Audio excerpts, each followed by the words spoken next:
먼저 개관 목적인데요. 다음 주에 읽어보도록 하겠습니다.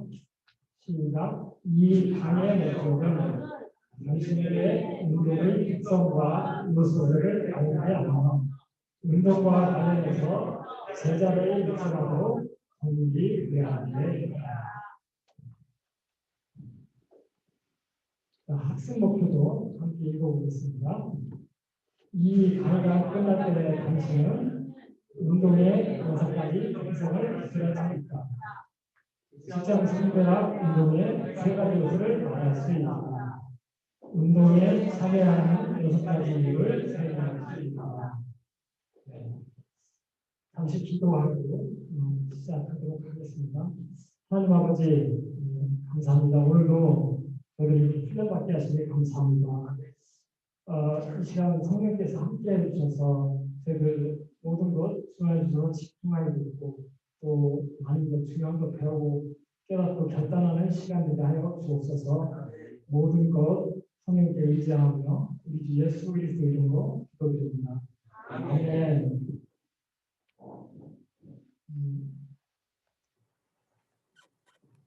자, 인생은 한 번뿐이고 그것은 곧 지나가고 말 것이나 그리스도를 위해 한 일은 영원할 것이다. 성경에 나오는 말 같기도 한데요. 이 말은 누가 했냐면요. 그 옆에 사진 있죠. 저분이 한 이야기인데요. 저분은 그 영국 출신 선교사님이세요. 1880년 돼서 중국을 시작으로 해서 인도를 거쳐 중앙아프리카에서 무려 48년간이나 선교 활동에 헌신하시는 분이세요. 저분은 청년 시절에 아주 인기가 높은 영국 야구 운동 선수였어요. 지금으로 말하면 우리나라 유현진 선수와 같은 그런 선수였죠. 그리고 또 그 부모는 굉장히 갑부였어요. 수십억 재산을 물려받은 그런 사람이었는데도 불구하고 인격적으로 하나님을 만나자 이제 모든 것 다 내려놓고 선교 활동에 헌신하신 거예요. 그래서 이분이 그 학생 복음운동의 조상이라고 알려지기도 했고 여러 가지 그 유명한 말들을 남겼습니다. 이분이 남긴 말 중에 만약 예수 그리스도가 하나님이시고 그분이 나를 위해 죽으셨다면 내가 그분을 위해 하는 그 어떤 일도 크다고 할 수가 없다. 이런 말을 남겼고요. 또 이분은 그러니까 무엇이 중요하고 무엇이 의미 있는 일인지를 깨달았기 때문에 여러 가지 말을 남겼는데 지금 화면에 나온 이런 말을 남긴 겁니다. 자, 여러분 이 글을 한번 다 함께 읽어볼까요? 시작. 인생은 한 번뿐이고 그것은 곧 지나가고 말 것이나 그리스도를 위해 하는 영원할 것이다. 여러분 이 말에 공감하고 동의하십니까? 네. 자, 인생은 정말 안개와 같다고 그러죠? 잠시 있다가 사라집니다. 그러나 영원한 일이 있다는 거죠. 그게 뭐죠? 그리스도를 위해 한 일은 영원하다는 겁니다. 자, 여러분들이 이 지난 1단계 때 훈련 받을 때 들은 강의가 한 과목이 있었는데 제자 훈련의 목표를 여러분 배웠습니다. 그 목사님이 암송하고 외우라고 했는데 다 기억하시나요? 자, 여러분들 훈련 받는 목적이 바로 그 제자 훈련의 목표와 같은 거죠. 한번 보겠습니다.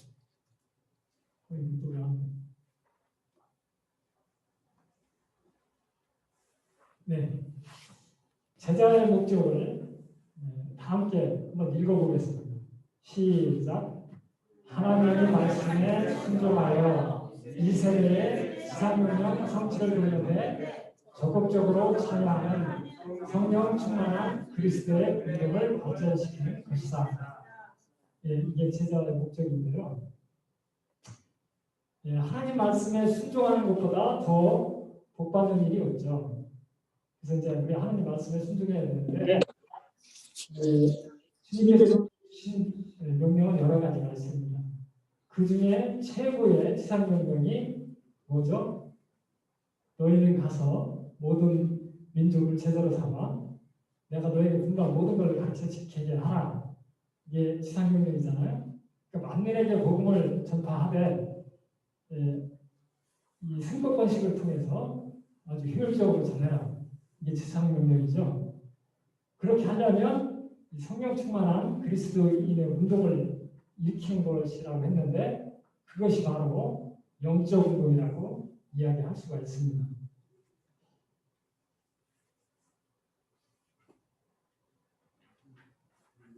이거 왜 이렇게 자꾸 안 되죠?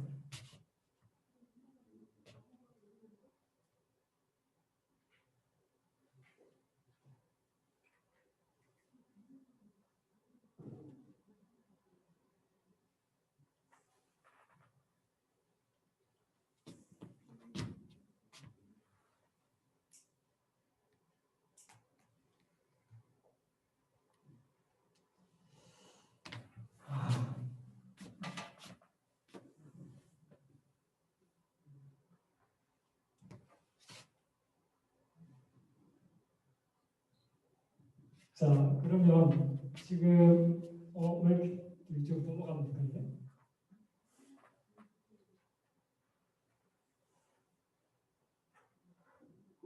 네, 거기서 왜 이렇게 작동하시나요?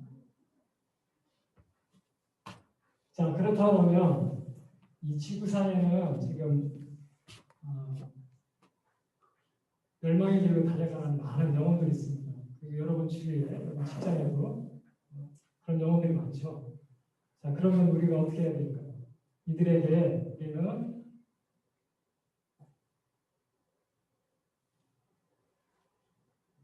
자, 복음을 전하고 또 그들을 제자 삼아 육성하고 파송해야 할 것입니다. 자, 죄인된 인간이 추구해온 것들 그래서 쭉 여러 가지 나오는데요. 공산주의 운동을 비롯해서 여러 가지 이념 사상 운동이 나오고 있습니다. 인간은 누구나 그 유토피아를 꿈꾸고 있습니다. 유토피아는 어떤 것이죠? 아무 걱정도 없고 서로 사랑하고 모든 것이 풍부한 그런 곳이 유토피아죠. 마치 천국과 같은 곳이 유토피아입니다. 그런데 예수님이 이 땅에 오시기 전에 이미 400년 전에 플라톤은 그 이져서 국가론에서 이 유토피아를 그리고 있었습니다.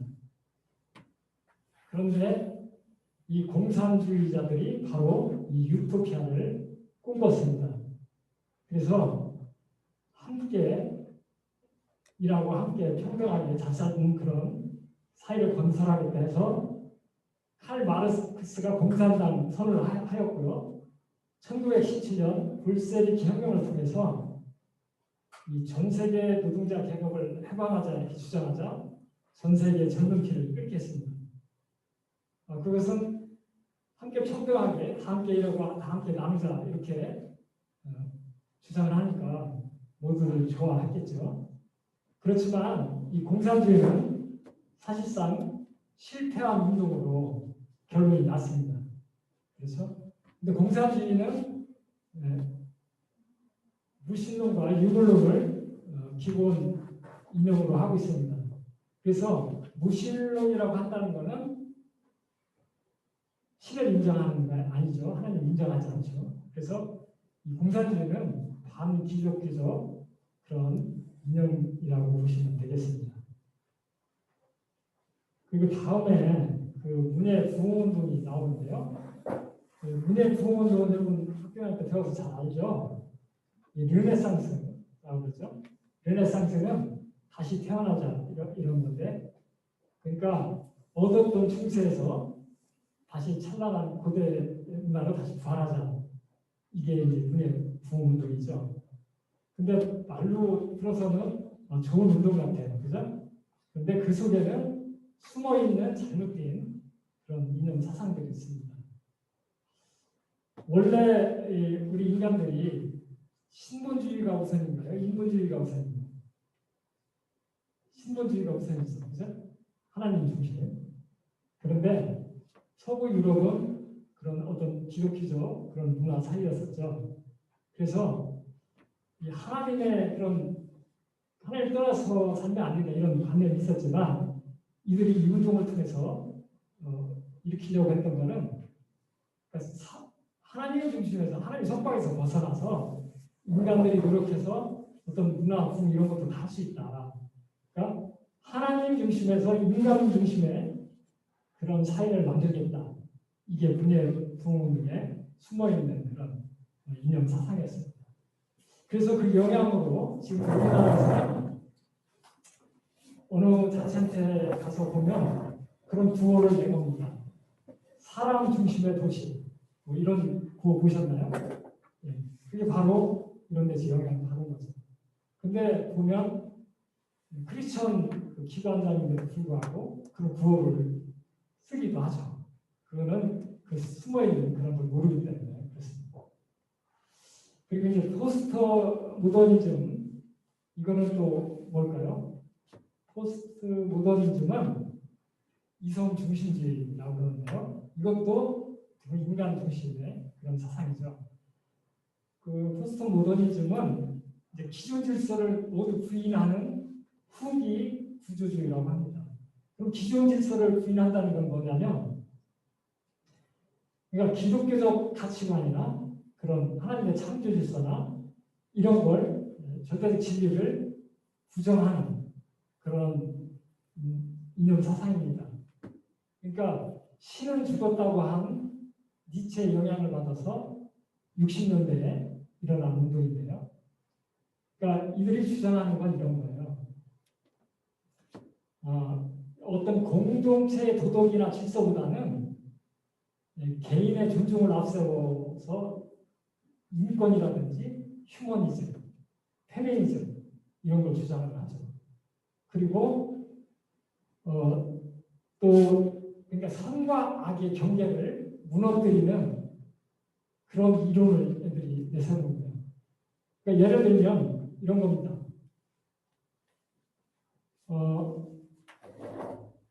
하나님이 인간을 창조할 때 남자와 여자를 창조했죠. 그런데 남성과 여성이 있는데 성에는 다양한 성이 있다.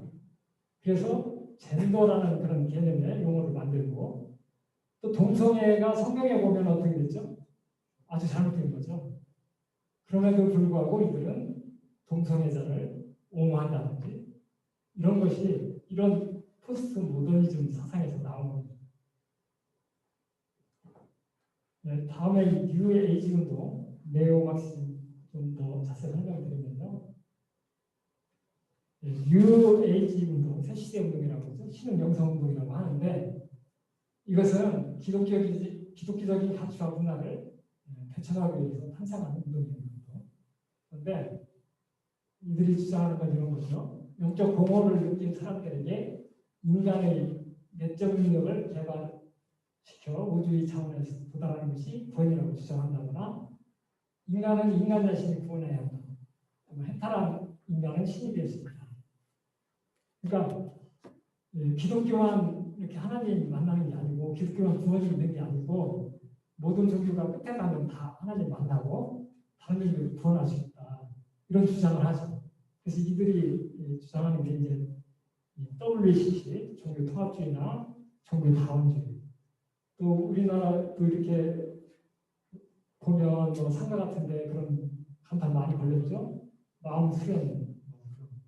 다 이게 여기에서 나온 사상입니다. 다음에 네오막시즘 설명을 드리면요. 공산주의가 사실 실패한 걸로 결론이 났잖아요. 그런데 이 공산주의가 실패하자 이걸 다시 재해석해서 등장한 사상이 네오막시즘입니다. 그러니까 휴머니즘하고 공산주의가 합해진 게 네오막시즘이라고 보시면 됩니다. 그러면 이 휴머니즘은 어떻게 나왔냐? 이거는 이제 프랑스 68 혁명을 통해서 이제 확산이 됐죠.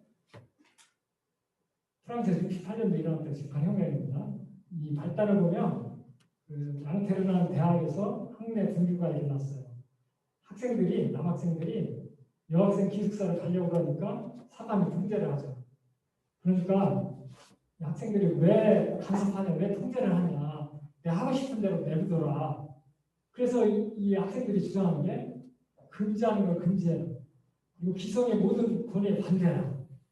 이렇게 주장을 하면서 이게 이제 인근 대학에 터지고 또는 어떤 막신 세력과 합사하면서 탄생한 게 바로 이 휴머니즘 사상이고요.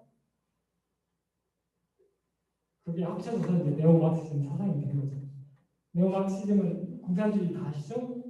유물론 무신론 사상을 기반으로 했기 때문에 이들은 하나님의 그런 어떤 창조의 질서와 그 틀을 인간 억압의 산물로 보고 이로부터 해방시키는 것이 바로 인권이다. 이런 주장을 하죠. 자, 이들이 주장하는 것은 인권뿐 아니라 여러 가지 그 주장을 해요. 인권, 평등, 평화, 나눔, 섬김, 정의, 소수자 인권보호, 공동체. 그럴듯한 말이고 사람들이 들으면 굉장히 좋은 단어로 씁니다. 원래 이 사기꾼이 그럴듯한 말로 포장하잖아요. 그러니까 이 배후에는 사탄이 있기 때문에 그럴듯한 말로 이렇게 인간을 속이는 거예요. 아까도 얘기했지만 공동체의 그런 어떤 질서 도덕보다는 개인의 질서를 존중한다고 했잖아요. 그래서 사실 우리 이 사람들이 사는 공동체 사이에서는 개인의 인권보다는 뭘 더 강조해야 할까요? 인간의 의무를 더 강조해야겠죠. 근데 이들은 인권이라는 그 얘기하면 각자 듣기는 내 인권을 보호해야 된다니까 좋게 생각을 하고요. 예를 들어서 지금 소수자 인권 보호 그러면 사람들은 소수자라고 그러면 약자라고 생각하죠. 그래서 약자를 보호해야 된다 이런 생각을 하는데 사실 그 앞에 어떤 성이 어떤 건가는 생각을 안 하는 거죠. 그러니까 소수자라고 무조건 보호해야 된다 이런 개념이고 앞에 성은 그런 성과 악을 구분하는 걸 물어들였기 때문에 그건 부분하고 소수자 보호를 강조를 하는 거죠. 여러분 그러면 소수자라고 다 보호해야 되는지 한번 생각해 보세요. 바바리맨이 소수자라고 보호해야 되나요? 또 뭐 마약 중독자나 또 견태성입자가 소수자인데 그럼 보호해야 되나요? 아주 잘못된 거예요. 그러나 어쨌든 사람들을 그런 방법으로 유혹해서 이런 걸 추진을 하는 거죠. 그래서 이러한 주류 사상이 60년대 중반 서구 사회를 이끌었는데요. 이렇게 된 원인은 이런 사상을 가진 자들이 유엔 본부의 한 조직을 장악했고 그들이 이제 전 세계적으로 퍼뜨린 거죠. 그러면서 이 유럽은요, 그때부터 이 기존 질서가 권이 무너지면서 기독교가 쇠퇴하고 올라가게 했습니다. 그러면 이러한 이념 사상들이 왜 나타났을까요? 아까도 얘기했지만 이 배후에는 사탄이 있는 거죠. 사탄의 궁극적인 목적은 뭐예요? 이제 국가 질서도 흔들고 기독교를 말살시키는 것이다. 자, 그러면 이렇게 사탄이 역사했다고 했는데 그거를 여러분 어떻게 할 수 있을까요? 여러분 앨리스 베일리라는 여자에 대해서 들어보셨나요? 이 여자는 영국 출신 여자예요. 그런데 이 여자는 아주 귀신의 능력에 매우 민감한 영맥을 했는데 영맥으로 우리나라로 보면 무당들 뭐 이런 거잖아요. 그러니까 무당들은 어떻게 해요? 귀신을 신접하면 좀 고위급 무당을 신접하면 외날 잡고 타고 조금 뭐한 사람은 쌍날 잡고 타고 또 뭐 작도 잘못한 사람이 있는데 이 앨리스 베일리는 사탄 중에 최고위급 사탄의 그러한 신접하고 사탄의 음성을 직접 들은 그런 여자예요. 성경은 하나님이 선지자나 예언자를 통해서 음성을 주셔서 이렇게 쓰잖아요. 성경은. 근데 이 앨리스 베일리가 그 사탄의 음성을 듣고 여러 가지 책을 씁니다. 30년대 그때 그 책 중에 10가지 플랜이라는 게 있어요. 여기에 보면 왜 이렇게 지금 이 사회가 이렇게 되는지도 알 수 있는데 이것이 이제 뉴에이지 운동도 지침도 되고 18혁명이나 현재 많은 국가에서 이걸 적용을 하고 있죠. 그러면 앨리스 벨리가 준 그 10가지 전략, 플랜은 뭔가 한번 보겠습니다. 자, 이 1번부터 10번까지 있죠. 10가지 전략인데 딱 봐도 알겠죠. 교회를 무너뜨리려고 하는, 그리고 가정과 사회 국가를 무너뜨리라는 그런 전략이라는 걸 대번에 알 수 있을 거예요. 여기 보면 1번부터 이렇게 9번 있고 10번에 우리의 모든 사항을 법제화하라고 그랬는데 이 법제화하는 게 가장 이제 큰 문제가 되는 거죠. 이 법이 통과되면요 그대로 될 수밖에 없습니다. 이 사례를 보면 미국이 기독교 국가잖아요. 그런데 이러한 그 사상을 받은 자들이 이제 법원에도 있고 이러다 보니까 미국에서는 공립학교에서도 성경 공부를 금지시켰습니다. 그리고 두 번째 보면 아동들에 대한 권위를 축소시키라고 했는데 이 앨리스 벨리가 이 지침을 주면서 이런 얘기를 했다고 해요. 이 지침을 교육시킬 때 어른들보다는 아동이나 청소년부터 교육시켜라. 그래서 서구 유럽에서는 초등학교 들어가면 이 교육부터 시켰다고 그러죠. 너는 부모의 신앙을 따를 것인지 말 것인지 네가 결정할 수 있다. 부모가 너에 대해서 신앙을 강요할 수 없다. 이런 걸 가르쳤다고 그러죠. 그러면서 이제 뭐 동성 이런 거 여기 보면 있는데 그래서 그 포괄적 참고는 지금 발휘됐지만 그런 게 통과되면서 유럽은 기독교가 아주 초토화됐습니다. 지금 우리나라에서도 이와 같은 일들이 지금 일어나고 있습니다. 지금 학생들에게 그 위해서 학생 인권조례도 만들고 있고요. 또 얼마 전에 그 여가부에서 책을 배포했다고 그러죠. 거기에는 아주 도를 넘는 예술적인 그런 성교육, 또 동성애 옹호하는 그런 내용, 그런 게 들어가지고 항의를 하자 바로 회수했다고 해요. 또 보면 지금 우리나라 간통죄도 폐지됐죠. 그리고 낙태 합법 하려고 있고요. 또 뭐 동성 지금 이혼도 굉장히 우리나라 많이 하고 있고 동성 연애 이제 생활 방식을 만들려고 그러는데 우리나라 지금 케어 축제 하면서 인권위원회는 그걸 오히려 옹호하고 지지하고 있고 또 국가인권 기본계획 NH라는 것도 만들고요. 우리나라도 지금 포괄적 차별금지법이 국회 발의된 건 다 알고 계시죠. 그럼 이런 일이 왜 일어나는가? 바로 이런 사단이 그 전략에 따라서 그 숭배자들, 추종자들이 이런 일을 하고 있다. 그럼 이렇게 보시면 됩니다. 다시 말씀드려서 영적 전쟁이 일어나고 있는 거예요.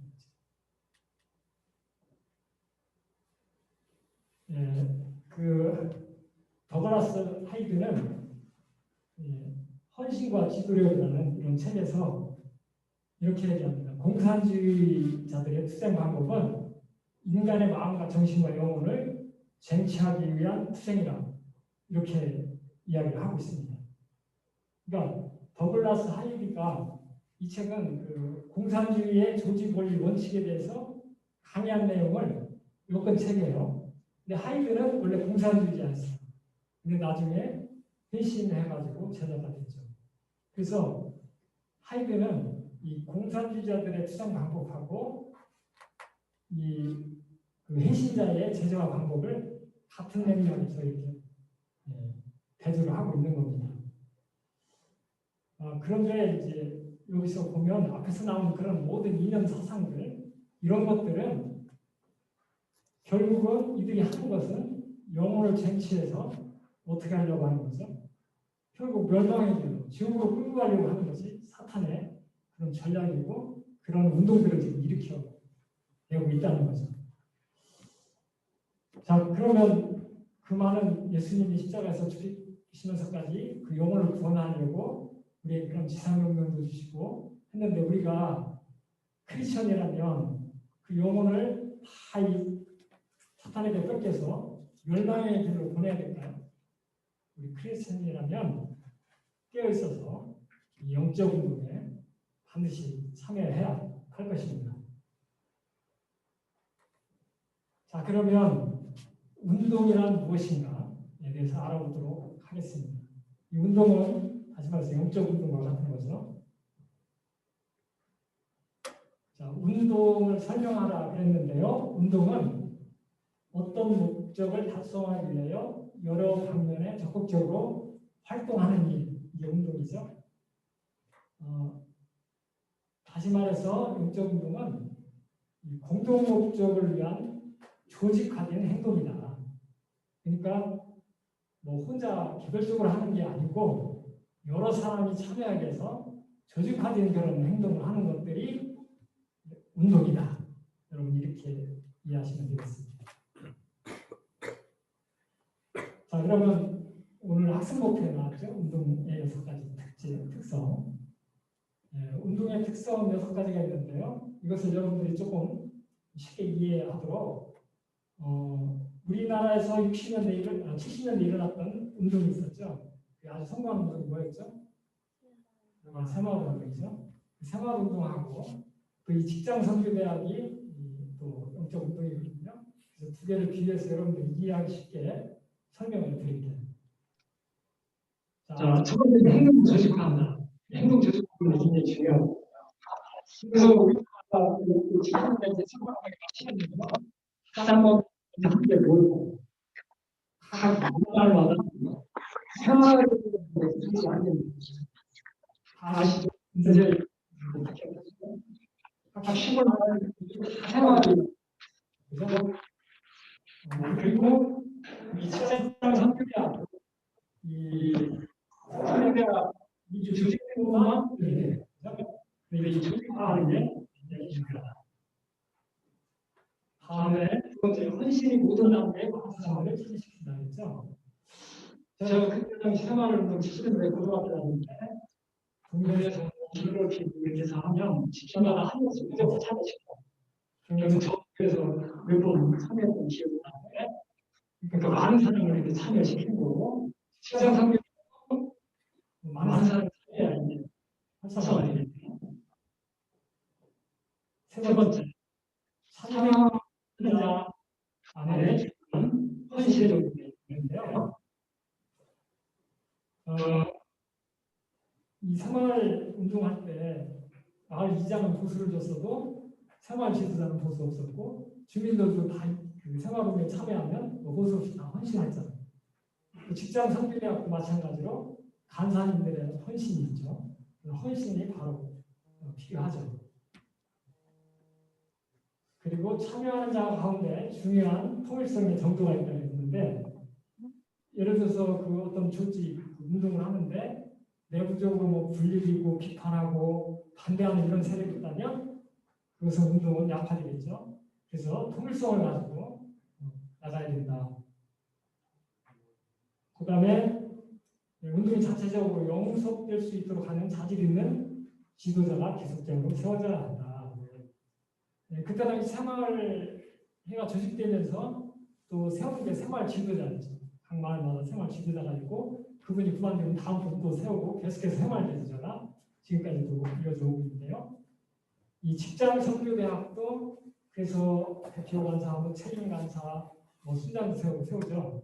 그런 지도자가 계속적으로 세워져야 된다. 그리고 마지막 6번째는 참여하는 자들은 단결의 공동 목적에 헌신하게 됩니다. 새마을운동은 사람들이 왜 다 막 참여했죠? 그러니까 우리나라 못 살았잖아요. 잘 살아보자. 잘 살기 운동으로 해서 한 거잖아요. 사람들이 막 다 참여했고 직장 선교대학은 영웅론이야. 직장 공부하는 하나님 말씀에 순종하기 위해. 그래서 여러 사람이 이렇게 헌신하게 되고 많은 사람이 참여하게 됩니다. 그래서 운동의 특성은 그런 거죠. 그러니까 어떤 공동 목적을 세우고 그렇게 해서 행동을 조직화하고 또 거기에 많은 사람 참여시키고 헌신하게 하고 또 통일성을 가지고 또 지도자를 세워서 이렇게 헌신하게 한다 목적에. 이게 운동의 6가지 특징이라고 이해하면 되겠습니다. 운동의 사례 2가지 말씀드렸고요. 자, 그러면 직장 선교대학 운동이란 무엇인가? 왜 직장 선교대학이 운동을 어떻게 해야 되냐? 이거에 대해서 한번 알아보도록 하겠습니다. 자, 운동에는 3가지 요소가 있습니다. 힘과 승법권식 그리고 경영 이 3가지가 있죠. 힘, 승법권식, 경영 다 이해하시나요? 이게 뭔지 이해되나요? 자, 그런데 이 운동에서 중요한 건 이 힘과 승법권식, 경영이 반드시 3가지가 다 필요하다. 이 중에 만약 하나가 빠지면 삼각형에서 저게 이루어질 수가 없겠죠. 그래서 3가지 요소는 반드시 있어야 된다. 이거를 좀 기억했으면 좋겠습니다. 자, 그러면 이 3가지 중에 먼저 첫 번째 힘이란 무엇이냐 이거에 대해서 한번 알아보도록 하겠습니다. 힘의 정의는 이런 겁니다. 다른 사람에게 전수되는 지도자들로부터의 열정, 기쁨, 행동이다. 다시 말해서 어떤 지도자들의 어떤 노력하는 것, 어떤 리더십, 영향력을 끼치는 것, 이게 힘이죠. 자, 그러면 힘을 직장 선교대학과 비유해서 한번 말씀드릴게요. 힘은 이런 겁니다. 여러분 훈련생님들은 어떻게 해서 이 훈련에 오게 됐죠? 그거는 간사님들의 어떤 홍보하고 권면하고 막 추천하고 막 이래서 오셨죠. 그렇죠? 그러니까 이 힘이라는 건 뭐냐면 그런 어떤 간사님들 또는 지도자들의 어떤 그런 노력, 열정 그리고 여러분들을 건면하고 했던 그런 행동들 이런 게 힘이라는 거죠. 뭐 힘이 그렇게 어려운 건 아니죠. 자, 그러면 이 힘이 어떻게 그렇게 나타나는가 이런 거를 한번 사례 연구를 해보겠습니다. 여러분 교재 75쪽부터 나오는데 이거를 제가 한번 읽도록 하겠습니다. 이 사례 연구를 여러분들이 한번 들어보시고 여기에서 어떤 힘이 가해졌는가 그리고 힘이 가해지자 어떤 일이 일어났는가 이거를 한번 연구하는 거예요. 자, 그러면 제가 읽도록 하겠습니다.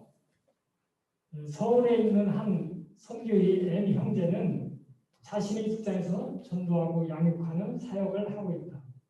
그는 다른 형제들을 양육하여 그들을 또 다른 사람들을 전도하고 양육하는 승법권식의 열매를 맺고 있다. 그 중에 한 형제는 불신자였는데 M 형제로부터 복음을 전해 듣고 예수님을 믿고 영접한 후 잘 성장하여 열매를 맺고 있다. 그는 이렇게 전도한 사람들을 모아 성경 공부반을 운영하여 체계적인 신앙 성장을 위해 도왔다. 이 성경 공부반에 참여했던 사람들 중 일부는 자신이 알고 있는 사람들을 모아 기도 모임을 일주일에 한 번씩 하게 되었다. 그리고 그는 교회에 출석하지만 직장에서 비그리스도인처럼 사는 사람을 직장에서 그리스도인으로서 어떤 신분이며 어떻게 살아야 하는지를 설명해 준다. 그리고 그들이 직장 선교에서 함께 성장하고 직장 선교 사회가 할 수 있도록 돕는다. 그는 예수를 믿지 않는 동료들에게 복음을 전하여 영접한 사람은 어느 수요일을 정하여 그와 함께 퇴근하면서 그의 집에서 가까운 교회에 가서 함께 예배를 드린다. 그리고 교회의 담임 목사님에게 소개를 하고 그 교회에 정착하여 신앙생활을 지속적으로 할 수 있도록 돕는다. 그가 속한 선교는 전도팀을 구성하여 정기적으로 믿지 않는 전도 대상자와 함께 점심 식사를 하고 복음을 전하는 사역을 한다. 그리고 전도 대상자와 함께 직장 동료 부모님이 계신 요양을 방문하여 함께 예배를 드리면서 전도할 수 있는 관계를 돈독히 한다. 그 선교에서는 과거에 교회 출석을 했지만 중도에 낙심한 성도들을 만나 그가 다시 신앙을 회복할 수 있도록 그가 할 수 있는 봉사를 할 수 있도록 하여 선교에 참여할 수 있도록 권유합니다. 그리고 전도를 선지치 하면서 모든 훈련을 할 수 있도록 직장 선교대학에서 훈련을 받을 수 있도록 권면하여 예배에 참석하는 수준을 넘어서 선교사에게 참여하는 사역자로 세우도록 한다. 이렇게 직장 선교대학에서 훈련을 받은 회원은 1단계에 이수하면 전도요원, 2단계에 이수하면 전도팀장, 3단계를 수료하게 되면 전도부장으로 선교에서 사역할 수 있도록 자격을 부여한다. 네. 이렇게 읽어드렸는데요. 자, M 형제가 여러 가지 많은 일을 했죠. 그죠? 엄청나게 많은 일을 했어요. 그러면 이 사역에서 이 M 형제가 힘이 가해지자 어떤 일이 일어났죠? 자, 한번 알아보고요. 이 승법관식이 10명이 맺게 됐죠. 그러니까 예수 영접하고 성경 공부도 만들고 기업을 유도했고 또 비그리스도인처럼 사는 사람들 직장생활에 동참시키고요. 영접한 새신자 교회에 정착시켰고 또 중도에 낙심한 성도를 선교에 참여하게 하고 예배에 참석하는 수준을 넘어 직장 선교 사역자로 세웠습니다. 자, 그러면 이렇게 힘이 계속되고 증가되도록 하는 몇 가지 활동은 무엇이 있었나? 앞에서 그런 연결된 거는 직장에서 전도하고 양육하는 사역을 했고 비그리스도인처럼 사는 자를 건너하고 영적 성장을 도와줬고요.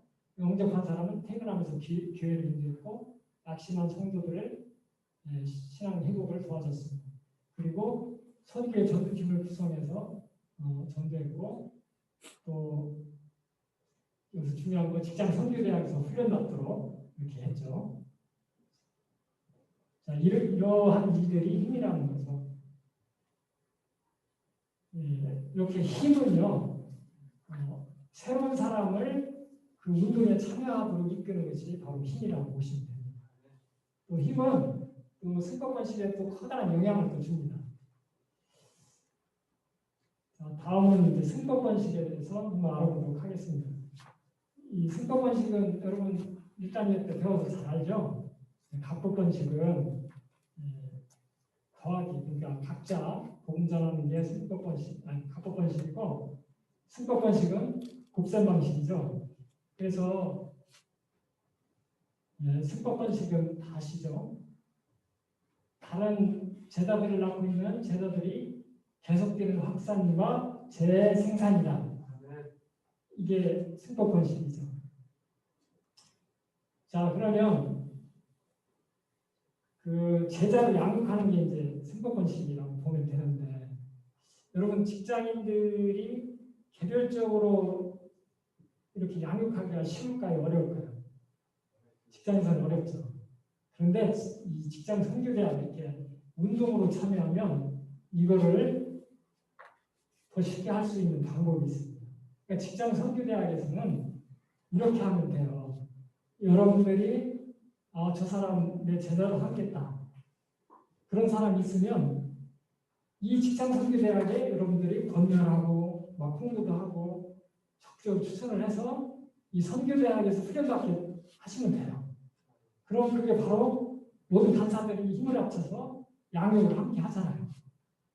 그래서 우리 직장 선교대학이 계속 승복권식으로 나가려고 그러면 내년에 여러분들이 반드시 한두 명을 꼭 추천하셔야 돼요. 그래서 여러분들 2단계 그 수료 목표가 내년도 훈련받을 훈련생 2명 추천하는 거 알고 계시죠? 바로 이겁니다. 그러니까 예수님이 12제자를 양육했던 것처럼 여러분도 최소한 매년 한두 번씩 이 직장 선교대학에 추천을 해서 12명 이상 추천했으면 좋겠습니다. 이것이 바로 이 직장 선교대학의 승법 번식이 이루어지는 거다. 이렇게 보시면 됩니다. 자, 그러면 또 사례연구 해보겠는데요. 아까 애명제 그거 읽었죠? 애명제가 여러 가지 활동했어요. 그 중에 승법 번식으로 나타난 방법이 뭐였냐?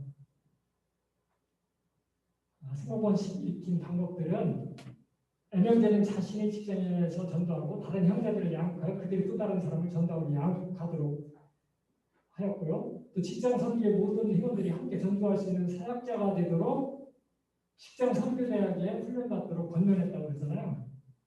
그렇게 함으로 많은 이제 제자가 양육되면 그들이 이제 함께 선교사에 참여할 수 있겠죠. 그래서 이 승법번식 직장 선교대학에서는 이 선교대학을 추천하는 것이 승법번식이다 이렇게 보시면 되겠습니다. 물론 개별적으로 하셔도 됩니다. 자, 세 번째는 이제 세 번째가 아니고 이 승법 번식과 힘과의 어떤 관계가 있는지 이걸 설명을 드리겠습니다. 그러니까 운동은 지도력이 개발된 만큼 빠르게 확산한다고 그랬는데 이 힘과 승법 번식은 어떤 관계가 있냐 이거죠. 이 힘이 많이 가해지면 승법 번식이 또 많이 일어나고 승법 번식이 또 많아지면 힘이 더 세지죠. 다시 말씀드리면 이렇습니다. 여러분 예를 들면 직장 선교대학에 1기 훈련생이 예를 들면 10명이 있었어요. 그렇다면 2기 훈련생을 10명이 20명을 양육해서 훈련받아가지고 나면 간사님이 몇 명이 되죠? 30명이 되잖아요. 그러면 처음에 1기 간사 10명의 힘보다는 나중에 승법번식을 통해서 30명이 되면 얼마나 힘이 강하겠습니까? 그러니까 힘이 많이 강해지면 승법번식이 일어나고 승법번식이 강해지면 다시 힘이 더 강해진다. 그래서 힘과 승법번식은 상호 의존적이고 또 각각 다른 편을 더 효과적으로 만든다. 힘과 승법번식과의 관계를 이야기한 겁니다. 자, 마지막 세 번째는 경영. 경영은 뭐냐면 운동의 계획이나 조직, 지도, 조정의 행동이다. 이렇게 보시면 됩니다. 경영은 힘과 승법번식의 어떤 기반의 역할이죠. 중추적인 역할, 또 조정하는 역할. 이게 경영이에요. 이 경영이 참으로 또 중요한 것은 경영이 없으면 이게 순환이 멈추게 됩니다. 이게 무슨 얘기냐면 여러분들이 이제 금년에 1단계를 끝났고 2단계 받고 3단계까지 TOT까지 받고 훈련을 마쳤어요. 그럼 훈련 받았으니까 다 됐네 하고 가만히 있으면 어떻게 될까요? 내년 훈련이 이루어지지 않겠죠. 그러면 내년 훈련이 이루어지려면 어떻게 합니까? 내년도에 훈련을 언제, 어디서 어떻게 할 건가 이런 계획을 세우고 또 훈련생을 모집하고 이런 걸 해야잖아요. 그러한 어떤 계획을 세우고 그런 어떤 또 내년에 또 체육연사는 누구가 할 것이고 또 어떤 순장, 팀원들 이런 역할을 다 맡아야 하거든요. 그런 어떤 계획이 없다면 이 승법권 운동은 멈출 수밖에 없다. 그래서 이 경영이 또 굉장히 중요합니다. 그래서 경영은 그런 거예요.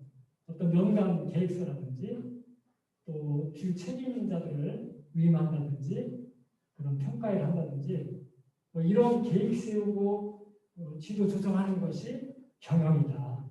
이렇게 보시면 됩니다. 힘과 승법번식 경영 다 이해하셨죠? 자, 그러면 이거를 좀 더 강조하기 위해서 한 사례를 더 말씀드릴게요. 우리나라에서 80년대, 90년대에 이 대학가에서 일어난 운동 중에 아주 성공한 운동이 있었어요. 이게 무슨 운동일까요? 혹시 아시나요? 그 운동은 주체 사상 운동입니다. 이게 성공했어요. 그때 당시 몇십만 명 그 받았거든요. 그래서 그 훈련받은 사람 주사파라고 그러죠. 근데 이 주체 사상 운동이 어떻게 성공했냐면 북한에서 지령을 받을 때 이렇게 받았다는 거죠. 얘네들이 이 세 가지만 하면 무조건 성공한다. 근데 그 세 가지가 뭐였냐면 첫째, 선제는 선동하고 교육하라. 둘째는 행동을 조직화하라. 셋째는 리더를 세워라. 이렇게 세 가지 법이 되는데 우리 이 영적 운동, 직장성경 운동도 세 가지하고 같은 거예요. 그러니까 리더를 세워야 그들이 힘이 나오죠. 그래야 이제 힘을 가지고 많은 사람 선동하고 교육하는 건 이게 이제 승법권식이죠. 그리고 행동을 조직화하는 것이 바로 경영이죠. 그래서 강조하는 거는 이 앞으로도 우리 직장 선교대학이 영적 운동인데요. 이거를 지속적으로 운영하려면 이 세 가지 요소가 반드시 있어야 됩니다. 그러니까 어떤 리더들, 간사들이 그런 어떤 힘을 발휘하고 열정이나 기쁨, 노력 뭐 이런 걸 통해서 그런 힘이 나와야 되고요. 두 번째는 승법권식, 이렇게 모여서 함께 훈련받고 양육해서 제자화 삼는 승법권식도 반드시 필요하고, 마지막으로 경영. 이 선교대학을 그러면 앞으로는 어떻게 또 운영하고 누구를 또 거기 리더로 세울 것인가, 이런 거를 해야만이 앞으로 이 영적 운동이 지속될 수 있다, 이렇게 말씀드립니다.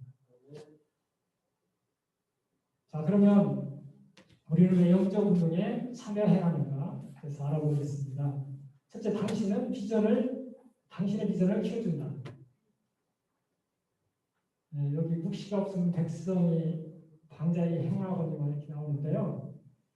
하나님의 어떤 계시된 말씀이 없거나 이런 비전이 없다면 사람들은 방자히 행할 수밖에 없습니다. 예수님도 제자들을 둘씩 이제 전도시천 내보내면서 제자들이 나가서 사역을 했죠. 해보니까 막 귀신도 쫓아내고 막 그러니까 이들이 와서 다시 예수님께 보고를 하죠. 아, 우리 막 하니까 귀신도 쫓아내고 막 했다. 그럼 다른 사람들도 아, 우리도 저렇게 하면 되겠네? 그러면서 어떤 비전을 갖게 되겠죠. 우리 직장 선교대학에서 이렇게 사역을 하다 보면 그런 어떤 비전을 갖게 됩니다. 또 당신의 사역을 위해 더 커다란 발판을 둔다 그랬는데요. 사도 바울이 전도 실천을 나갔다가 이제 어느 회당에서 회당장이 기회를 주죠. 설교할 기회를.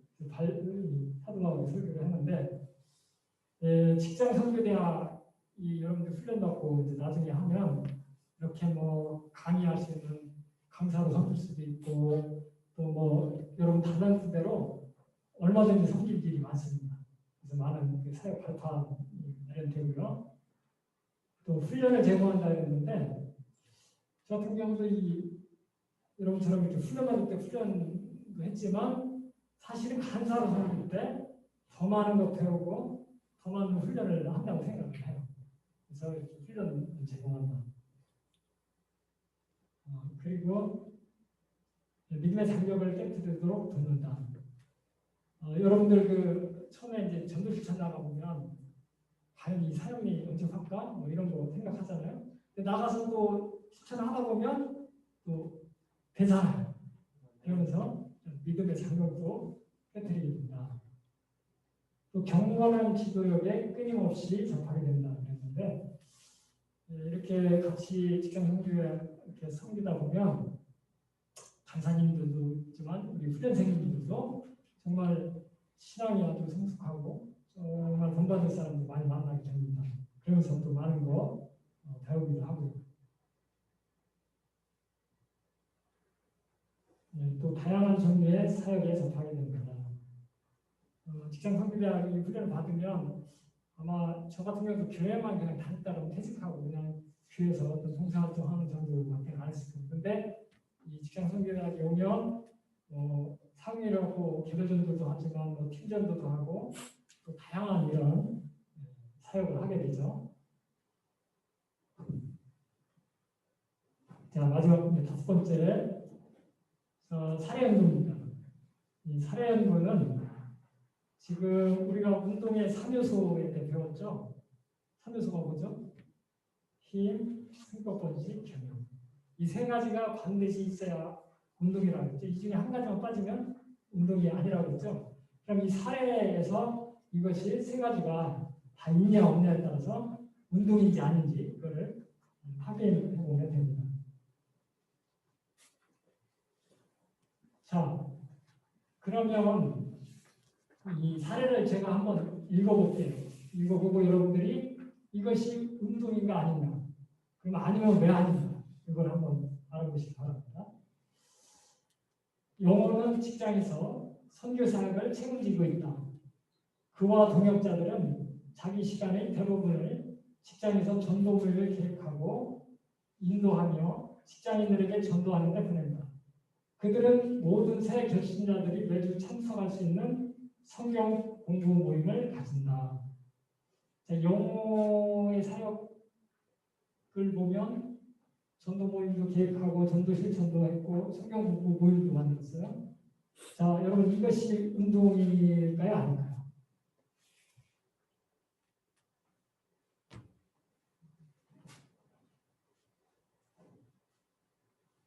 운동은 뭐라고 했죠? 세 가지 요소가 다 있으면 운동이고 세 가지 중에 하나가 빠지면 아니라고 했죠. 뭐 운동인 것 같아요? 아닌 것 같아요? 예, 운동이 아니죠. 왜 아닐까요? 단지 힘과 경영은 포함하고 승법권식이 빠졌기 때문입니다. 자, 그러면 영호의 그 사역을 더 효과적으로 하기 위해 무엇을 할 수 있었는가?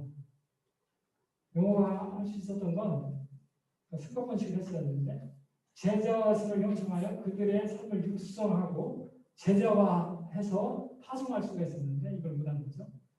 그래서 이건 운동이 아니었고요. 다음 두 번째 사례, 사무실 빌딩에서의 성수와 인숙에 대해서 또 한번 연구해보겠습니다. 성수와 인숙은 큰 사무실 빌딩에서 일했다. 그들은 빌딩 안에 있는 다른 사람들과 사역하기를 원했고 각각 그들은 성경 공부 순모임을 시작했다. 며칠 후 다른 그리스도인들이 가입하기 원해서 성수와 인숙의 성경 공부반 순원들 중 두 사람이 그들 자신의 순모임을 인도하기 시작했다. 빌딩 안에 있는 다른 사람들은 성경 공부를 알리는 포스터를 보았지만 그들은 참여하는 사람들이 배타적이라 생각하고 결코 그 순모임에 참여하지 않았다. 자, 성수 인숙의 사역은 성경 공부 순모임 인도였고 신앙적 순양하고 세워 인도를 했는데 이것이 운동일까요? 아닙니까?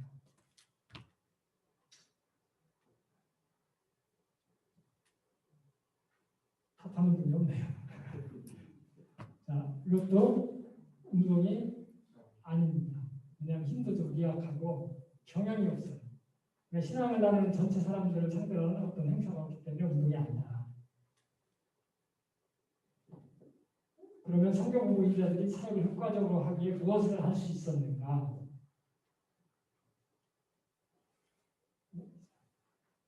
갑자기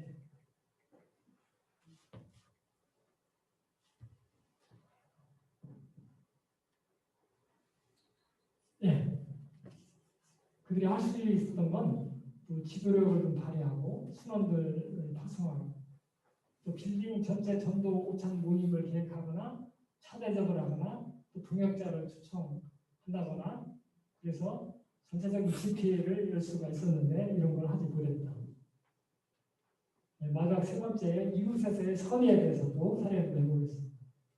선의는 그녀의 이웃 모두와 신앙을 나누기 시작했다. 여러 여성들이 그리스도인이 되었고 선의는 그들에게 그리스도인의 삶의 몇 가지 기본적인 것을 가르침으로 그들과 교제했다. 2주일 후 그들 모두를 성경 공부 순모임에 가입시켰다.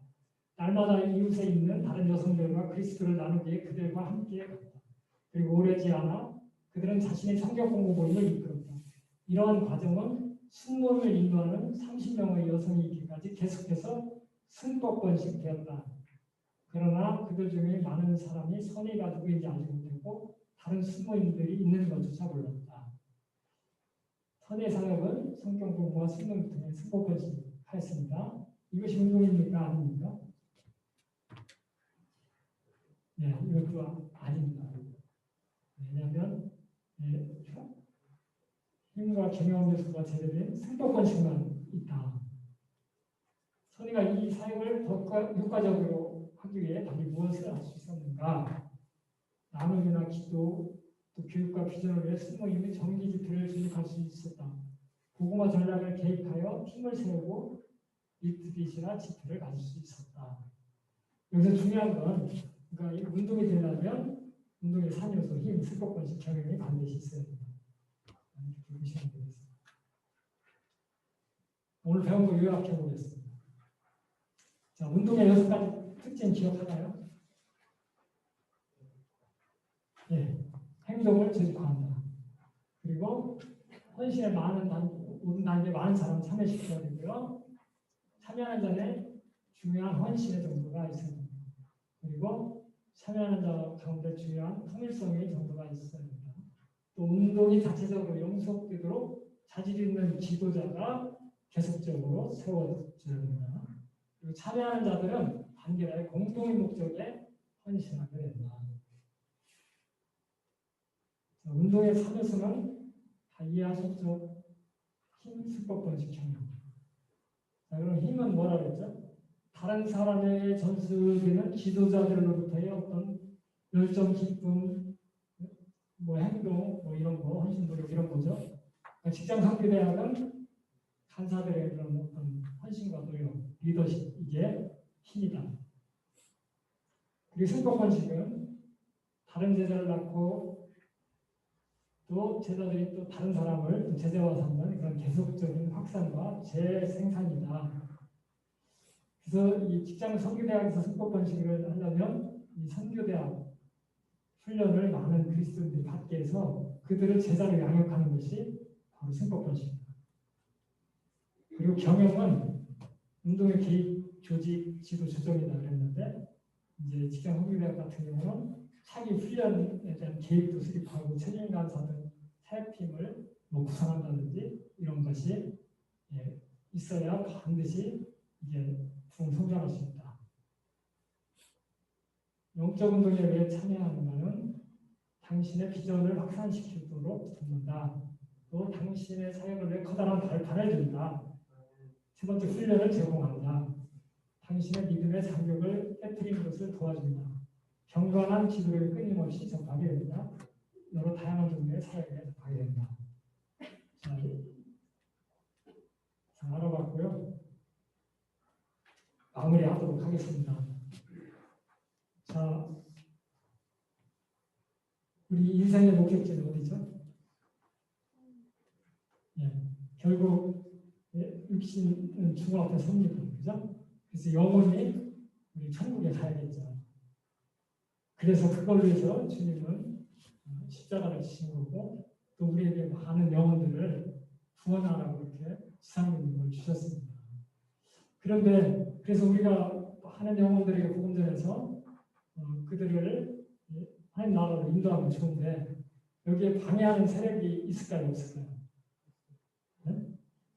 이 사탄은 우리 초론에서 배운 것처럼 여러 가지 이념 사상 운동을 통해서 많은 영혼들을 지옥으로 끌려가려고 하고 있습니다. 여러분 한번 그 주변 사람들이 지옥 간다고 한번 생각해 보세요. 얼마나 불쌍합니까? 그렇다면 우리는 어떻게 해야 되죠? 우리가 해야 할 일은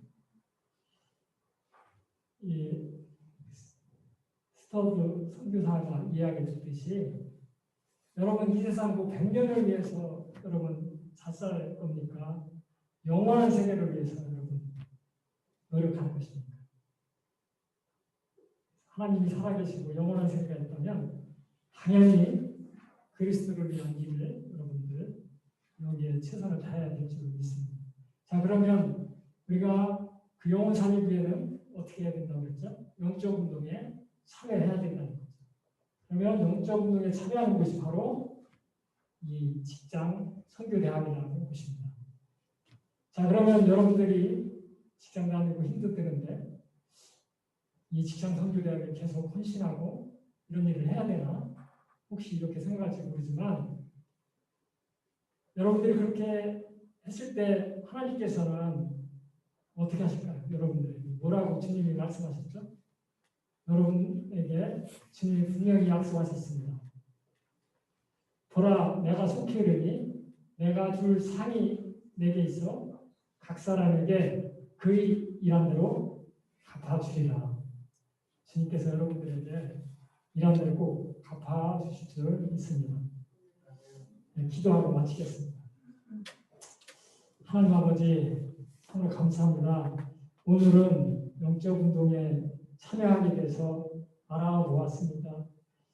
지금 영적 전쟁 가운데 있음을 오늘 배웠습니다.